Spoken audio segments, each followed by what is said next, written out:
Salam sehat Indonesia, senang sekali kami boleh berjumpa. Hari ini lebih ramai, lebih cantik finally setelah biasanya hanya orang-orang laki-laki yang ada di meja ini. Dan hari ini Perspektif Haris Turino punya tuan rumahnya ada dua nih. Kita bisa bilang ada co-host hari ini. Ada juga seorang narasumber.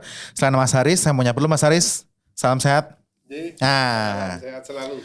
Mas Haris bawa temen nih hari ini. Aku gak berani ngenalinnya, takut kalah ilmu nih Mas Haris.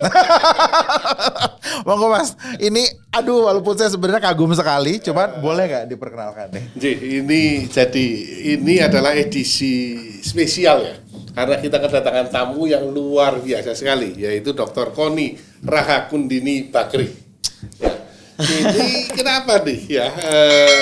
Kita lihat bahwa sekarang Dr. Kony banyak nih. Di mana-mana pendapatnya ditunggu oleh banyak sekali orang.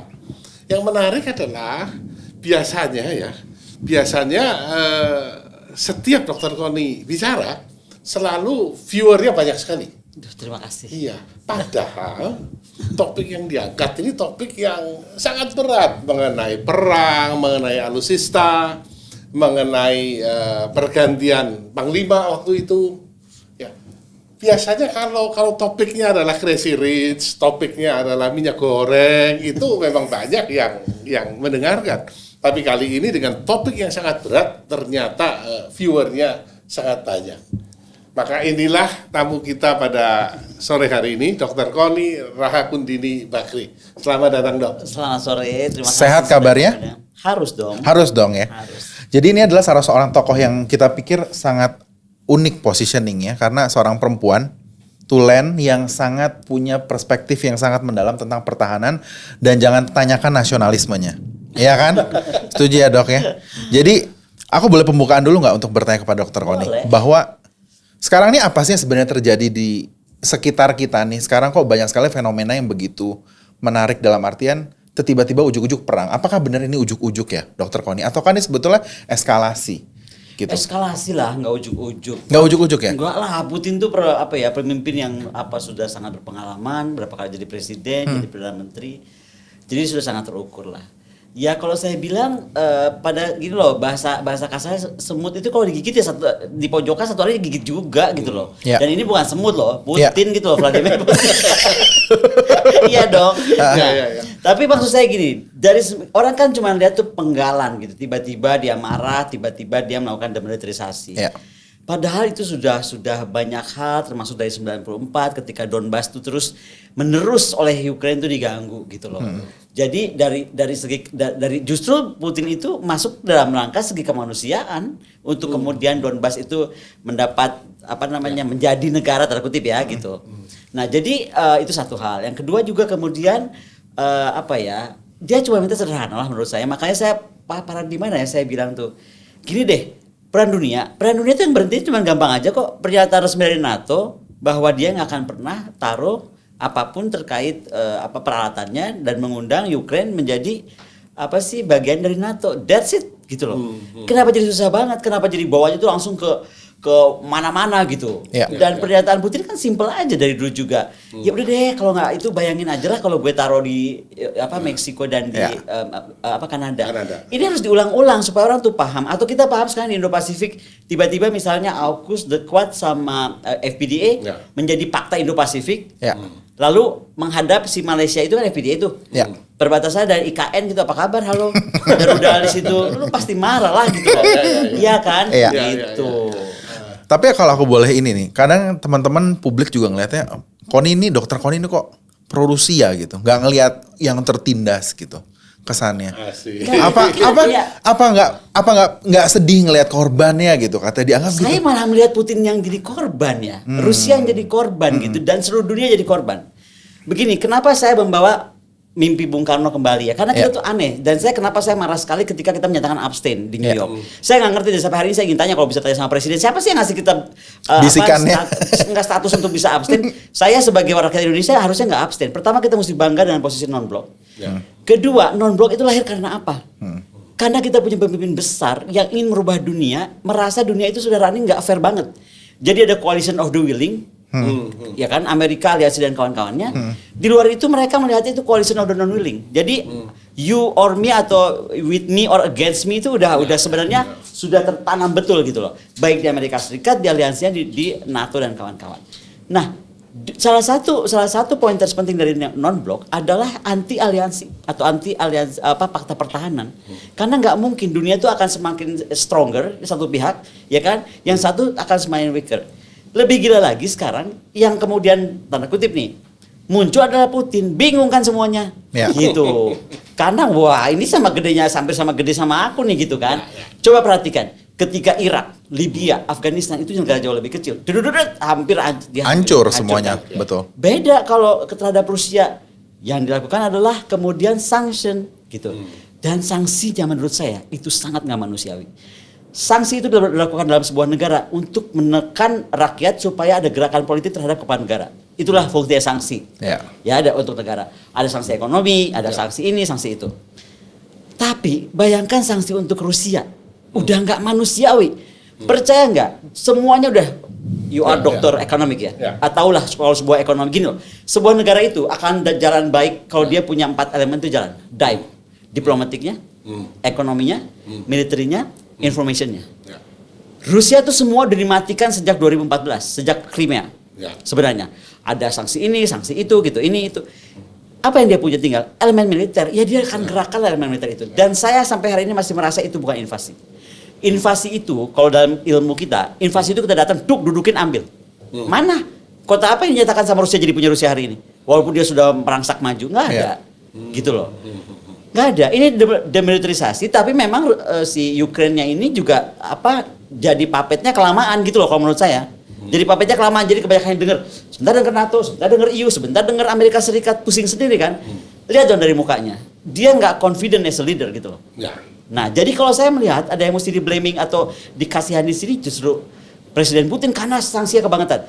Can you imagine sampai anjingnya Rusia, kucingnya Rusia tuh nggak boleh ikut kompetisi? Kemarin 2 hari lalu pohon oak, you know pohon oak? Pohon oak itu ada kompetisi di Eropa. Jadi mana pohon oak terbaik, bagaimana? Pohon oak nggak boleh ikut. Jadi menurut saya udah beyond belief gitu loh. Internet dimatikan. Mereka lupa ya. Mau apa? Swift system dimatiin. Rusia udah siap. Dia punya Swift system sendiri. Oke? Uangnya dia diambil. Cadangan terbesarnya di Cina. Yang lain di kripto. Terus saya baca lagi kripto juga mau dimainkan. Kalau sekarang semua bisa dimainkan seperti ini, tahu nggak apa menurut saya? Semua dunia harus seperti Bung Karno bilang, udah mundur aja, nggak usah ada aliansi-aliansi, dan tadi percaya kita makin-makin jadi besar aja perkawasan kita. Jadi saya nggak melihat Taiwan itu akan diinvasi, jangan salah. Saya malah melihat, kita lihat ya, bisa-bisa Taiwan malah minta bergabung sama Cina. Oh iya juga ya, kalau gua sama Amerika Serikat, gua jadi bego banget nih. Bener Amerika, Cina, beneran, you never know. Kalau menurut saya nih, kalau saya jadi presiden Taiwan hari ini, wah, Rusia aja nggak bisa dipegang, coba Amerika bisa begitu loh, sama-sama di UN, di Dewan Keamanan. Ya udah kalau saya jadi Taiwan mendingan gabung. Kalau kita dalam ilmu itu namanya bandwagoning, bergabung dengan yang besar lah gitu. Jadi salah satu provinsi di China dengan special arrangement mungkin ya kan. Lagi juga kan sampai hari ini kan dunia memang double standard tentang Taiwan. Kalau kita bilang dia negara bagian Cina, dia punya presiden sendiri, punya parlemen sendiri, ya punya bendera sendiri. Nah, tapi kalau kita bilang negara, kenapa dia nggak boleh masuk PBB? Kenapa dia nggak boleh bikin kedutaan besar di kita? Jadi memang ini sebenarnya periode Putin ini mendidik semua bangsa nih, seluruh bangsa, seluruh rakyat, seluruh negara berhenti bersifat hipokrit. Itu kenapa saya mendukung apa yang dibuat oleh Presiden Putin. Harus ada gini loh, kadang-kadang pelajaran itu bisa dikasih tahu dengan cara halus, ada yang mesti ditampar rupak gitu baru bangun. Nah inilah tamparan. Dan mahal sekali tamparannya. Mahal. Kalau dulu ada Presiden Soekarno dengan diplomatiknya, bayangin nggak ada yang berani keluar PBB. Gua keluar dari PBB. Aduh Presiden Soekarno keren banget. Itu tamparan dunia kan? Which is it just what 62 years ago. Nggak ada lagi yang ngasih tamparan sama UN. Iya sampai hari ini belum. Nggak ada. Dan waktu itu Bung Karno udah bilang loh, UN itu nggak bisa seperti hari ini runningnya. Because if you keep like this, nggak konsekuen, nggak menjadi betul-betul tugasnya sebagai UN, kamu akan destroy mimpi-mimpi manusia, the ideas of people, the dreams of people. Coba, Bung Karno udah bilang. Gitu loh. Nih Mas Angga, ya topiknya sedemikian berat ya, tetapi viewernya selalu banyak. Jadi viewer rahasianya apa kira-kira dok? Enggak ada rahasia-rahasia. Aku cuma bilang apa adanya aja. Apa rahasianya? Rahasianya baca aja yang banyak. Gini, aku tuh nggak terlalu suka ikut mainstream gitu. Jadi kalau kita kan wah Rusia jahat. Aku cari dulu kenapa sih Rusia jadi jahat gitu loh. Kenapa Putin jadi begini? Karena gini, saya melihat Putin itu presiden yang sudah selesai dengan dirinya. Dia nggak usah jadi crazy rich saja udah keren banget, ya kan? Dia nggak usah pamer ini pamer itu udah keren banget, ya kan? Jadi buat aku dia udah cuma pengen muncul betul-betul demi rakyatnya, negaranya dan kalau bisa buat dunia gitu. Which is sekarang yang dia bikin. Gitu. Yang aku sendiri cuma satu aja, Elon Musk kenapa ke bawah jadi musuhin Putin? Ntar gue telepon Elon Musk. Mungkin bisa. Karena I like Elon Musk so much. Iya. Mesti perwakilan ke Pantai Indah Kapuk kali ya di Jabodetabek. Monggo Mas. Iya, nah itulah. Jadi memang pandangan Dr. Koni ini memang kadang-kadang ya berbeda dengan mainstream. Tadi saya sepakat. Ya. Bahkan kadang-kadang berbeda dengan pemerintah kita. Termasuk salah satunya adalah pernyataan bahwa kita netral ya, abstain. Harus. Ya. Nah, seperti juga dalam kasus mafia alusista, dalam kasus pemilihan Panglima TNI. Ya. Ini cerita di belakangnya dong. Pernah nggak ditegur dong? Ditegur enggak ya, karena maksud aku kalau kayak Panglima, Pak Andika kan teman juga gitu. Jadi mungkin paham. Begini, kita kan dunia saya kan memang dunia sana ya. Jadi dekat lah, baik dengan Pak Andika, dengan siapapun calon waktu itu gitu kan, dengan Panglima waktu itu Pak Hadi. Saya cuma melihat waktu itu baiknya itu adalah karena kita tuh negara maritim ya harusnya angkatan laut. Ya. Toh sudah lama angkatan laut tidak. Tapi toh saya bukan siapa-siapa. Saya cuma dosen dan saya punya mimpi bahwa mimpi Presiden Soekarno mewujudkan negara maritim sebesar Sriwijaya Majapahit itu harus diberi kesempatan lah untuk seorang Panglima dari angkatan laut. Tapi kan jawabannya nggak usah angkatan laut juga ngerti kok tentang angkatan laut. Ya monggo. Gitu loh. Saya kan cuma menyampaikan pemikiran gitu kan. Terus kalau soal 1.760 triliun, saya cuma bilang bahwa setahu saya dalam ilmu saya pertahanan, saya tuh bisa ukur ada metode, ada sistem untuk mengukur apa dan berapa itu dibeli. Saya tuh mau uangnya lebih dari itu juga nggak apa-apa. Tapi apa ukurannya? Karena kalau lewat pakai anomali pengukuran, yang dibeli itu bukan itu. Dan yang dibelinya bukan secepat itu, dan yang pasti bukan barang bekas itu, gitu loh. Kalau saya sesimpel itu. Jadi ini loh, dan bertahap. Kapan kita mencapai Green Water Navy, kapan mau di Blue Water Navy. Jadi gini loh. Hari ini saya mau ke, misalnya main saya cuma sebatas Jakarta gitu. Ya kita pakai motor juga masih bisa kan. Tapi kalau kita mainnya udah mesti ke Jawa Timur, ya udah mesti pakai mobil dong. Sama gitu loh. Sekarang analoginya kita kapan beli F35, kapan beli F15, ya itu ada hitungan itu. Jadi nggak bisa tiba-tiba punya F35 lu bawa kemana? F35 bawa Papua. Ya kena. Jadi roadmap-nya perlu ditata. Gitu roadmap katanya sudah tertata, tapi roadmap aja nggak cukup. Jadi Okay. masalah anggaran itu harus diikuti dengan bagaimana sistem pembelian. Karena kita tuh mesti mengerti bahwa ketika ada anggaran pun misalnya tiba-tiba dari langit turun, halo gitu kan, ini turun banget nih, silahkan jor-joran, bikin lagi terkuat. Tetap aja kita mesti tahu ini tuh cat meat cycle-nya seperti apa, kapan dia dibeli, kapan mengganti yang sedang berjalan, kapan gitu loh. Jadi ada banyak hal yang mesti dipikirin, bukan tiba-tiba beli aja. Lupa logistiknya, lupa infrastrukturnya, lupa personilnya, lupa information systemnya. Panjang lebar kan. Tapi aku pengen mempertajam pertanyaan Mas Haris, kan sebetulnya disenggol ini bukan main-main loh, Dr. Koni. Aku nggak nyenggol.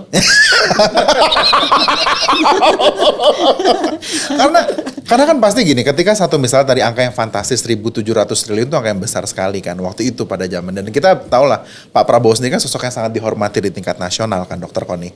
Dan ketika Anda men-challenge gitu satu gagasan gitu, satu roadmap tiba-tiba keluar. I didn't challenge him. Ini yang makanya lucu. Saya tuh nggak challenge dia. Saya cuma bilang setahu ilmu saya. Kan saya sekolah. Maka saya bilang saya tuh kalau dibilang pengamat saya agak marah. Saya tuh lebih analis, betul nggak sih? Karena saya tuh belajar, saya tuh sekolah. Jadi bukan pengamatnya gitu kita komentar gitu. No. Setahu saya tuh punya dasar basic ilmu untuk bicara gitu. Nah kebetulan saya bilang kayaknya nggak gini deh caranya. Begini. Kalau saya yang dibeli ini, kapan belinya? Ini gitu loh. Jadi nggak challenge. Kalau challenge ya saya nggak akan dipanggil Bu Puan, ditanya Bu Koni coba saya pengen tahu hitungan Bu Koni gimana, yang mau dibeli apa enggak dong. Iya dong, betul nggak? Saya tuh sampai dipanggil Bu Puan. Saya kan kena COVID karena dipanggil Bu Puan. Karena Bu Puan bingung kenapa beda banget ya hitungan Pak Jokowi sama Bu Koni gitu. Nah, yang kita perlukan adalah leaders seperti Bu Puan. Jadi gini, kadang-kadang di kita ada akademisi muncul berbicara itu dianggap menentang atau dianggap challenge, dan akhirnya dipertentangkan terus di ruang publik. Bahasa challenge. Padahal I didn't try to challenge him. Saya cuma bilang saya nih tahu betul, saya, keluarga saya, kita, lingkungan kita tuh bayar pajak, betul? Betul. Nah, Dan ada yang bayar pajak tuh berdarah-darah loh, pakai nangis, aduh pajak saya. Apalagi pas nyetor Bu, bentar lagi. Nah, jadi maunya saya uang itu pun dipergunakan sebaik-baiknya gitu. Ya. Karena kan itu uangnya rakyat. Kecuali uang dia pribadi mah, sok aja mau diapain Ya, juga. betul. Setuju. Pengawasan ya ternyata. Iya, Fungsi iya. pengawasan mirip Ini sekali. Menarik sekali dipandangkan. Iya. Menarik sekali. Nah ini ada banyak hal sebenarnya mumpung ada. Iya, ahlinya. Banyak hal, Iya, ya kan? setuju. Ya, ini kan Republik ini beberapa kali mencoba ya sosok seorang Menteri Pertahanan. Posisi yang sebenarnya Menteri Pertahanan ini kan sangat strategis. Termasuk dalam 3 pilar lah kalau terjadi sesuatu, triumvirat ya. Ya, triumvirat. Nah, beberapa kali dicoba dari sipil, beberapa kali dicoba dari militer. Nah, kalau menurut Dr. Koni, kedepannya melihat tantangan yang dihadapi Indonesia, apakah memang harus dari militer atau dari sipil juga tidak ada masalah? Pertama, Menteri Pertahanan itu bukan menteri coba-coba. Yes. Setuju. Jadi kalau kata Jangan coba-coba, main-main. nanti saya coba-coba. Ya. Jadi Menteri Pertahanan itu betul tadi sampaikan itu sangat strategis. Kedua, saya nggak peduli dia sipil, dia militer. Yang penting dia punya vision. Oke. Karena sekarang ini menurut saya kalau kita nggak punya vision, jadinya tuh khawatirnya kita nggak tahu mau kemana. Padahal dunia sudah berubah. Ya. Seperti tadi saya sampaikan, apa ya eskalasi misalnya FPDA seperti apa, eskalasi AUKUS seperti apa, The Quad. Belum lagi ada Macron itu dengan Le Grand Puissant l'Asia Pacific menjadi negara terbesar Asia Pasifik. Saya baca dokumennya Macron mau pingsan saya, hah?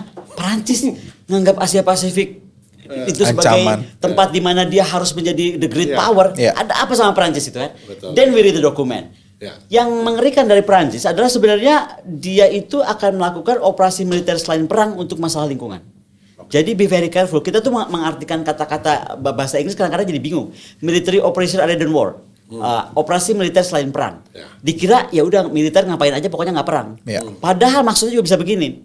Dia bisa beroperasi perang ketika dia merasa itu ancaman buat negaranya. Nah, Perancis dalam dokumennya itu menyatakan bahwa ancaman lingkungan di dekat Laut Cina Selatan, Ya. karena itu tempat fish dunia, energi dan lain, itu bisa menjadi ancaman buat dunia, which is ancaman buat Perancis. Makanya bisa deploy pasukan. Ya. Itu kenapa dia dalam waktu cepat membangun pangkalan di New Zealand, Ya. pangkalan di mana? Di Australia. Ya. Bandingkan dengan kita. Ketika dibilang military operation other than war, tentara bersihin kali. Ya. Tentara masuk sawah. No, it's okay kalau memang mau begitu, tapi maksud aku tolong ya tugas utama lu tuh war. Ya. Which is mau operation of war-nya atau other than war tapi it's war gitu. Ya. Itu. Tapi kan gini, Lu kayak kagum banget liat gue iya melulu. Aku lagi mikir dulu soalnya dua-duanya pinter. Ini tulisannya Yuval Noah Harari. Harari. Ya. Itu kan menarik tuh bahwa war tidak akan terjadi lagi. Oh, salah ya. Harari udah mesti tutup bukunya lah. Buktinya terjadi. Ya, paling tidak karena cost-nya semakin meningkat. Iya. Ya, sementara benefitnya semakin kecil. Itu make sense juga Kalau loh. Harari saya pengagum Harari. Tapi Ya. untuk satu itu saya mesti challenge dia, mesti Oke. saya bantah. Pertama dari era Nabi Adam, Ya. ya dari mulai bumi ini ada, Ya. dunia itu pasti akan terus perang. Oke. Ada 4 hal yang bikin dunia perang. Ini saya itu kalau dari ilmu hubungan internasional saya alirannya realis. Oke. Jadi dia akan perang karena resource, Ya. sumber daya, kemudian agama. Wah, agama juga ya. Religion, Nah, ini because bahaya ini. people's going to do something in the name of God. Oke. Dan kita nggak bisa tanya Tuhan ya kan, benar nggak Tuhan lu nyuruh itu kan enggak? Dan bibit-bibitnya udah ada terjadi di saat ini kan. Ya silahkan dibuktikan. Tapi maksud aku itu teori yang Ya, salah ya. ya. Jadi Ya. Trade resource sama ini trade road. Oke. Jalur perdagangan, which is kita Distribusi. punya Ya. Syrian of Communications, ada Selat Malaka, Ya. ke Selat Makassar, Ya. Selat lain ini, Selat itu. Ya. Kita tuh kalau di total selat kecil dan besar kita tuh 12. Itu kenapa Amerika selalu bilang kan dia mau freedom of navigation. Ya. Jadi kalau kita sekarang kasih Alki 1, Alki 2, Alki 3, dia nggak mau. Amerika gitu loh. Enggak, gua mau freedom of navigation, gua mau belah laut Jawa. Duduk gitu. Ya. Makanya aku pernah bilang apa kita mau non-blok terus. Kalau non-blok terus, kita harus kayak Bung Karno. Nah, itu dia. Bisa memainkan peran dengan cantik dalam faktor dime tadi, diplomatik, ya kan, information, he's a good speaker. Dia itu di dunia, jangan salah ya, Ya. Bung Karno itu dihormati dunia namanya jadi jalanan. Kalau nggak salah kan di Korea Utara ada nama jalan Soekarno. Ya. Ya. Itu dia bukan barter. Halo. Nama kamu taruh di sini, nama saya taruh di sana. Bukan. Ya. Itu karena respect dan hormat. Kalau janjian aja mah kita juga bisa. Pamulang bisa bukan?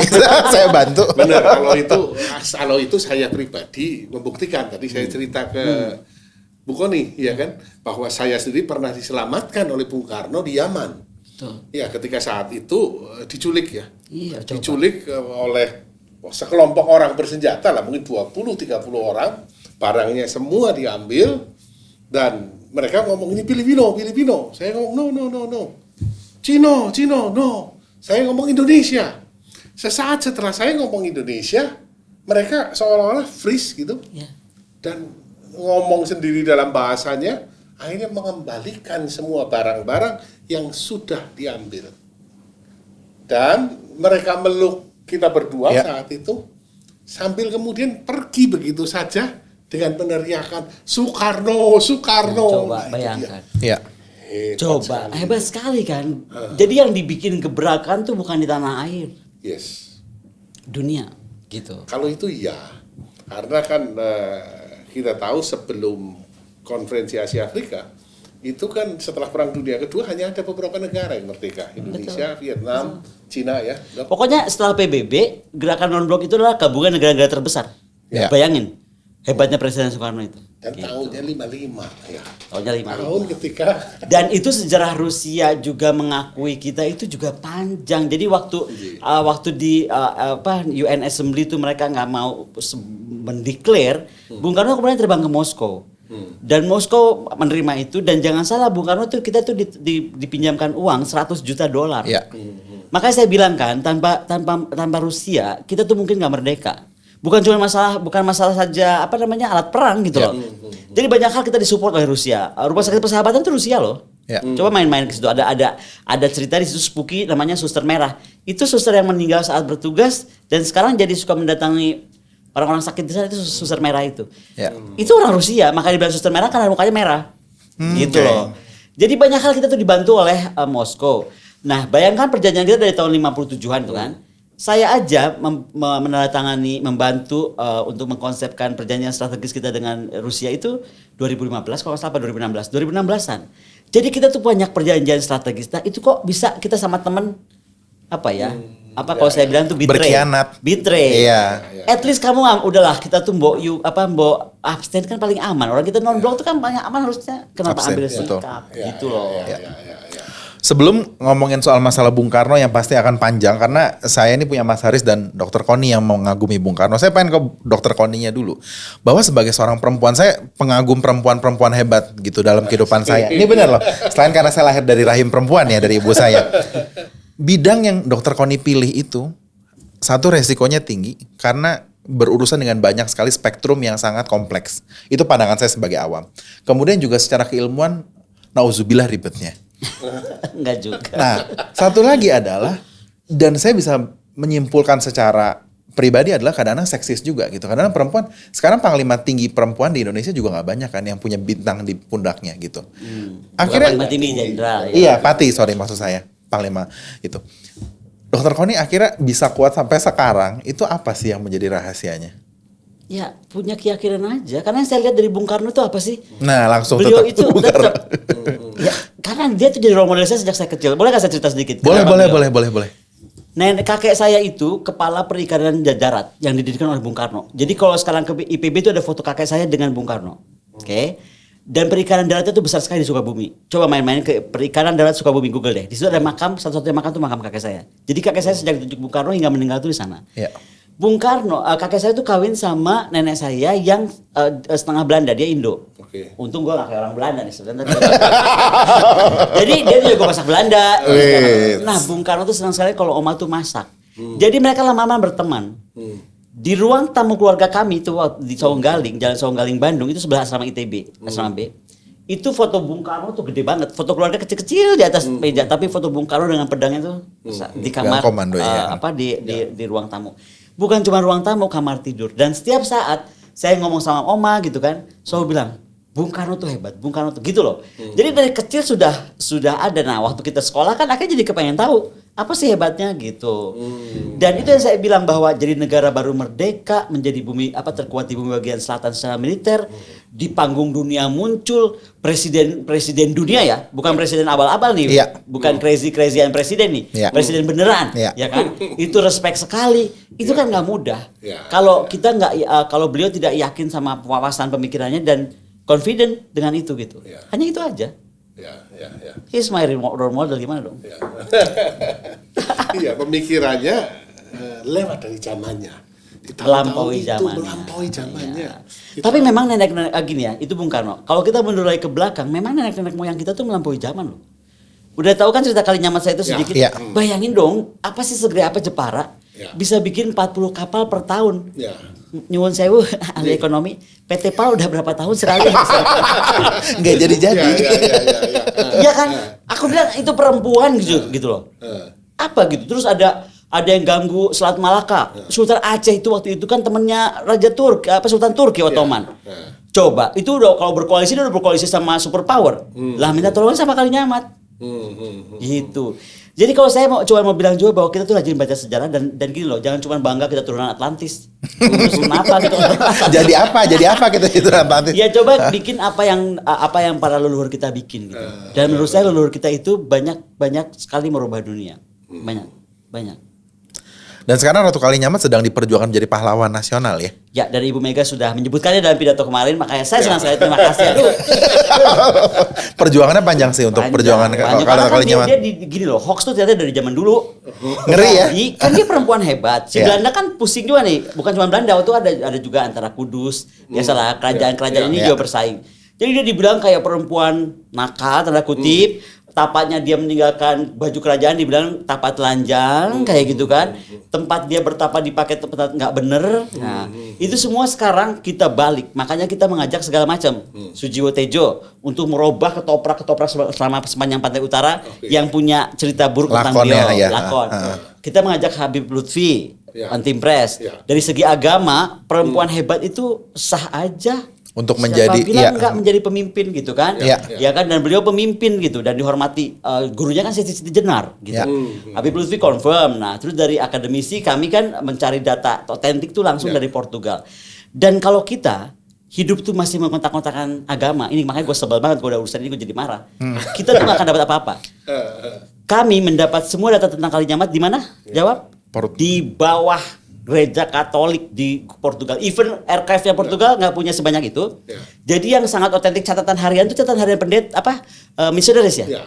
Misionaris mencatat ini itu. Coba gimana dong, apa kabar kalau agama-agamaan terus nggak mau ke gereja? Karena main ke gereja ketemu.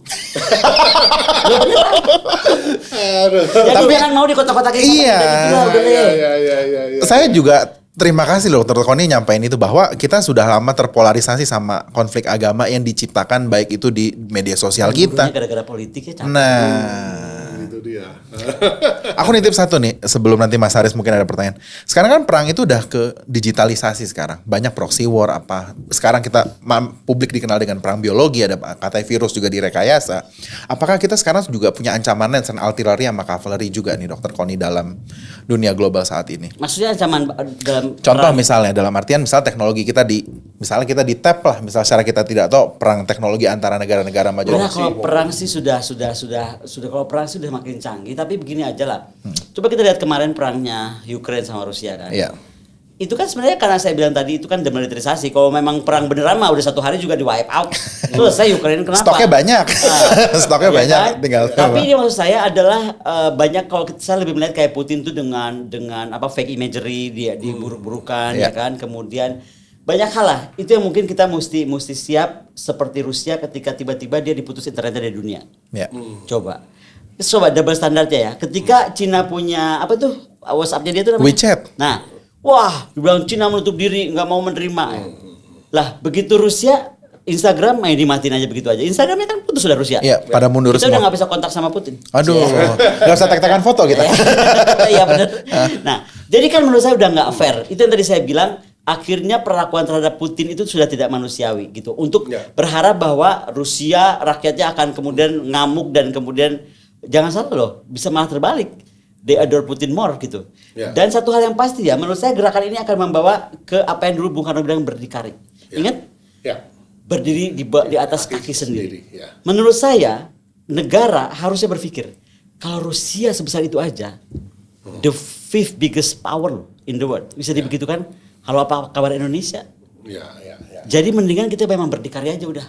Tutup aja dulu kayak tirai bambu. Indonesia tuh kayak raya kok, pasti survive. Dan pasti orang-orangnya akan lebih respect. Bener nggak? Sekarang apa? Amerika mau marah, kita mau nutup diri, ya kan? Jangan bilang sekarang nggak ada karena kita sudah globalisasi. Globalisasi bisa di stop kapan aja oleh kekuasaan kok. Coba deh lihat yang dilakukan kepada Putin. Udah nggak fair lah, udah nggak fair. Ya. Ini Ura kita. ini pemikiran yang luar biasa nih. Saya khawatir juga nih viral nih masalah berdikari. Barusan nih curiga nih bisa berpotensi viral nih. Tadi bilang anti globalisasi nih. Mas Haris sebagai penutup monggo mau ada. Oke, jadi sebagai penutup, menurut Dr. Koni ya, kebijakan luar negeri kita ke depannya yang paling pas itu seperti apa? Apa kita mau tetap non blok ya? Atau kita gimana? Non blok kita masih belum hebat ya. Non blok itu aku bilang berat ya, karena tadi perlu unsur dime-nya juga yang bagus ya. Dan saya nggak, dengan segala hormat, saya ulang-ulang bilang di kita ini banyak pemimpin hebat, tapi baru pada level Soekarno wannabe. Soekarno wannabe, Ya. menarik ya. Belum Soekarno beneran gitu loh. Yang berani lantang berpikir dan berbicara ya, bukan cuma berbicara loh, beliau tuh berpikir, wawasannya luas. Dan dia juga menentang zaman loh. Jangan dibilang waktu itu Bung Karno tuh pulang nggak dimarah-marahin sama tokoh-tokoh di nasional. Ya. Ada yang bilang begini begitu, tapi beliau bilang, kamu pikir gampang jadi saya gitu. Saya tuh bicara di Amerika, di Moskow, di mana gitu, mendirikan poros Jakarta, Pyongyang, apa namanya, Beijing. Itu nggak mudah. Tapi saya punya mimpi besar buat bangsa ini. Nah, jadi kan dia berani gitu. Ya. Nah, yang saya kecewa sebenarnya tadi pagi ini saya dapat ini loh. Sebenarnya kecewa itu bukan kecewa apa. Kecewanya kenapa Indonesia ngambil posisi ya. Tadi pagi ini saya dapat draft Restoration of Peace and the Normalization of the Relation between Russian Federation and Ukraine. Yang tanda tangan itu Cina, Jerman, Prancis dan juga kedua negara. Indonesia tuh di mana? Maksud saya sebagai tadi temannya jangan sampai di unfriend loh, ya kan? Kita masih friend so far gitu. Harusnya kan muncul gitu, karena di situ banyak hal menurut saya bisa nyatakan oleh kita gitu. Dan kadang-kadang saya amazed kenapa kita nggak melakukan itu gitu. Misalnya cuma untuk bilang bahwa ini ya nomor satunya tuh Ukraine akan berjanji tidak akan pernah join NATO, which is our point kan, my point gitu kan dari hari pertama itu nomor satu dibuat.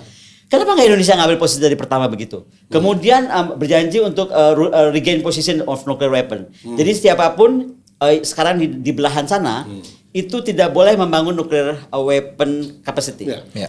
Kalau dia bangun, kalau mereka NATO bangun, baru Rusia boleh bangun. Which is masih pertanyaan juga kenapa Ukraina tetap harus NATO bangun, kenapa nggak sebaliknya? Ya kan? Nah, tapi nggak apa-apa itu begitu. Kemudian bagaimana official language itu harus dihidupkan di Ukraine, bahasa Rusia, bla bla bla.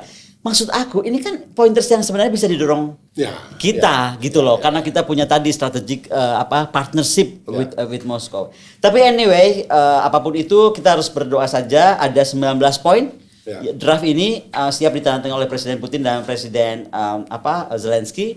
Semoga itu segera terwujud, dan yang paling penting dunia itu bisa belajar bahwa kadang-kadang jangan dulu nyebur masuk kali baru sadar ya baru bangun gitu. Ya kan? Kalau dibilang ada kali di situ udah jauh-jauh gitu. Nah, maksud aku yang dari awal dibilang sama Ukraine sama Rusia kan jangan taruh NATO di situ. Kenapa mesti nunggu sampai begini heboh 2,5 juta pengungsi loh per hari ini. Ya kan? Mengerikan sekali. Baru kemudian tersadar bahwa oh iya ya yang Putin bilang bikin benar juga gitu. Kadang-kadang kan people choose to learn the hard way ya. Nah, semoga kita enggak. Jangan sampai. Oke dok, luar biasa sekali nih dok. Andai kita punya waktu lebih panjang, pasti banyak hal yang kita pengen serap dari Dr. Koni. Tetapi ini satu pembelajaran yang mahal sekali ya, Mas Haris. Dr. Koni, kita mengucapkan terima kasih sudah mampir ke Perspektif Haris Turino. Dan teman-teman, kita sudah mendengarkan begitu banyak insight dari Dr. Koni dan juga Mas Haris, dan kedua orang ini begitu banyak memberikan pemikiran juga bahwa ternyata gitu banyak sekali falsafah yang kita bisa ambil dari seorang Bung Karno. Karena tanpa kita dorong pun, ternyata banyak sekali pembelajaran yang sudah diberikan Bung Karno ketika dari beliau ada sebagai seorang proklamator, bahkan hingga hari ini ketika beliau kita kenang sebagai tokoh nasional kita. Jadi banyak sekali pembelajaran, mungkin tuh pesannya juga Dr. Koni untuk mengenal para sejarawan kita ya, para tokoh, para founding fathers dan kita, juga para nenek moyang kita yang hebat-hebat itu. Nah itu dia. Jadi jangan lupakan sejarah kita pesannya, karena banyak hal yang bisa dipelajari dari sejarah kita. Dan untuk kita lebih mawas diri, jangan sampai nunggu kecemplung di kali baru kita sadar kita melakukan sebuah kesalahan. Mas Haris terima kasih. Dr. Koni terima kasih. Sehat selalu. Sampai jumpa untuk kita semua. Assalamualaikum warahmatullahi wabarakatuh.